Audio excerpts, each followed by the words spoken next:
On croit souvent que gagner plus, ça règle tout. Mais en vrai, Mike Tyson, il a gagné plus de 400 millions de dollars, il a quand même fini fauché. Alors, l'exemple, il est peut-être un peu extrême, mais il explique vraiment un truc que tu vis toi tous les jours.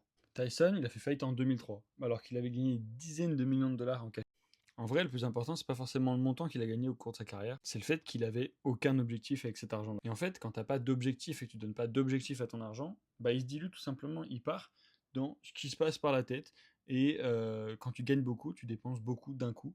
C'est pour ça qu'il y a des gens qui peuvent gagner plus, mais avoir un train de vie qui augmente, alors qu'ils sont pas plus heureux. Et ça marche à n'importe quelle échelle. Regarde, le jour où tu touches une prime, tu sais même pas quoi faire de cette prime.